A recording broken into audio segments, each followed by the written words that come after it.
Alors, Bezrat Hashem, le Chok l'Israël de ce matin, la Gemara de Baba Kama, la page 32a. Shnehem Peturim. Alors, deux personnes qui courent dans le domaine public, et ils se cognent un contre l'autre, et ils se blessent. Shnehem Peturim. Tous les deux n'ont pas à payer le dommage. Ok? Dit la Gemara, Matnitin. Ce passage qui vient de la Mishnah, de l'oke ici Ben Yehuda. Ce n'est pas comme l'opinion d'un rabbin qui s'appelait ici Ben Yehuda. Pourquoi? De Tanya, car la Braïta nous enseigne, ici Ben Yehuda Omer, Ratz Chayav, Mipnei Shu Mishune. Si tu cours dans le domaine public, dans la rue, et tu te cognes contre quelqu'un, tu dois lui payer ses dommages. Parce que c'est Mishune. C'est pas la manière normale de marcher dans la rue comme ça. Dans la rue, on marche, on ne court pas. Et si tu cours, tu fais attention. Et si tu blesses quelqu'un, tu es responsable.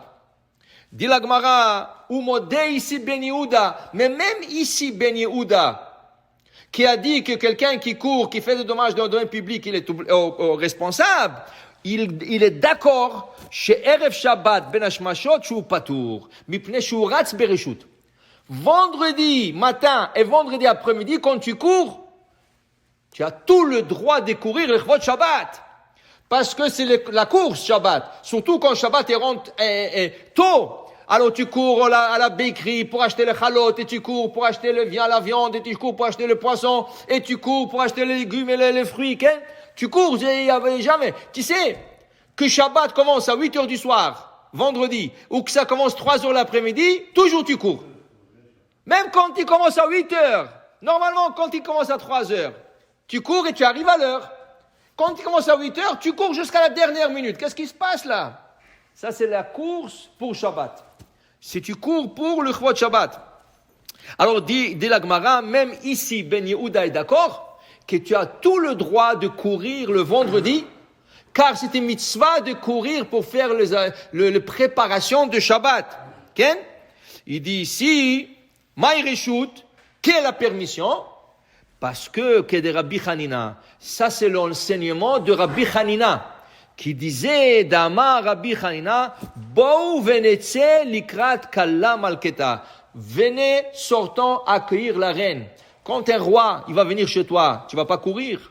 Quand un invité très important, il va venir chez toi, tu vas pas courir et préparer. Shabbat. Elle vient chez nous, elle vient nous visiter. Okay? Il faut préparer pour Shabbat. V'amrila, likrat Shabbat malketa, Rabbi Yanai. Il y avait un rave qui s'appelait Rabbi Yanai, mit'atef vekae. Il se vêtissait avec des draps spéciaux à l'Ichvot Shabbat. Ve'amar, et il disait, boikala, boikala. Là-dessus est basé le Chadodi qui a fait Rabbi Shlomo el-Kabetz à Tzefat, au temps du Beth Yosef, et nous le chantons, Sepharad, Ashkenaz, Chassidi, on le chantons tous.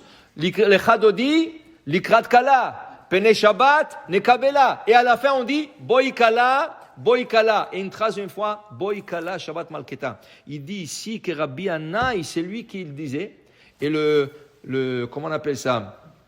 Le Rav Shlomo el-Kabetz, il y a 500 ans, c'est lui qui a instauré ça dans le Lechadodi.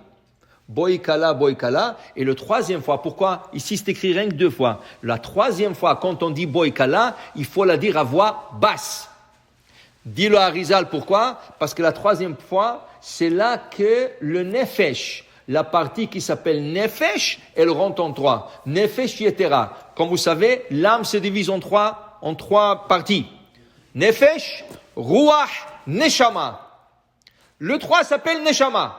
Mais cette Neshama se divise en 3. Une partie de l'âme, elle rentre dans ton foie. Une autre partie de ton âme, elle rentre dans ton cœur. La troisième partie de ton âme, la plus élevée, qui s'appelle Neshama, rentre dans ton cerveau. Le vendredi soir, nous recevons Neshama Yetera, une Neshama en plus. Cette Neshama, elle ne rentre pas tout de suite. Elle rentre en 3 parties. Première partie, quand nous disons Boikala, Boikala, la troisième Boikala, on le dit à voix basse, Boikala, il faut penser, Areni Mekabel, je reçois maintenant Nefesh Yetera, la partie de Nefesh supplémentaire de Shabbat. Quand le Hazan, tout de suite après, il va dire, Baruch et Hashem Amvorach, et nous répondons, Baruch Hashem Amvorach Leolam Vaed, on reçoit la partie qui s'appelle Ruach. Alors en disant Baruch Hashem Hamevorach, on dit Areni Mekabel, je reçois sur moi la partie qui s'appelle Ruach Yetera, Ruach supplémentaire de Shabbat. Et quand on va faire la prière et vers la Hamida, presque vers la Hamida, on dit Ashkivenu avinu le shalom, va'amidenu malkenu l'chaim tovim shalom, ufros alenu sukat shalamecha, vetakenenu malkenu. Là-bas, à Pores, sukat shalom alenu, là-bas, on reçoit la partie qui s'appelle Neshama. C'est pour ça qu'il faut se mettre debout. Dans chaque un de ces trois endroits, il faut être debout. Donc, pour Boikala, il faut être debout. Pour Baruch et Hashem Vorach, il faut être debout. Et à Pores Sukat Shalom Aleinu Israël, il faut être debout pour recevoir ces trois parties, parce que ça rentre de la tête aux orteils de pied, les trois parties ne rentrent. Et ça vient d'ici de la Gemara. Alors pour dire que quand quelqu'un court pour le Shabbat, pour la préparation du Shabbat, il a tout le droit de le faire vendredi. Pourquoi? Parce que on reçoit la Kala. Maintenant, le Shulchan Aruch nous dit, le meilleur jour de préparer le Shabbat, c'est vendredi. Mais il y a des gens qui travaillent. Et ils peuvent pas courir, ils peuvent pas. Alors qu'est-ce qu'ils font? Jeudi soir. Il y en a qui même jeudi soir, ils ne peuvent pas. Mercredi soir. Alors la Gemara, dans Gittin, nous enseigne la chose suivante. Notre semaine est divisée en deux parties. Dimanche, lundi, mardi, c'est une partie. Mercredi, jeudi, vendredi, c'est une autre partie. Dimanche, lundi, mardi appartient à la semaine précédente. Mercredi, jeudi, vendredi appartient à la semaine qui s'en vient. Donc, si tu dois préparer pour Shabbat et tu n'as pas le temps pour le vendredi, commence à partir de mercredi. Jeudi, encore mieux. Vendredi, le meilleur.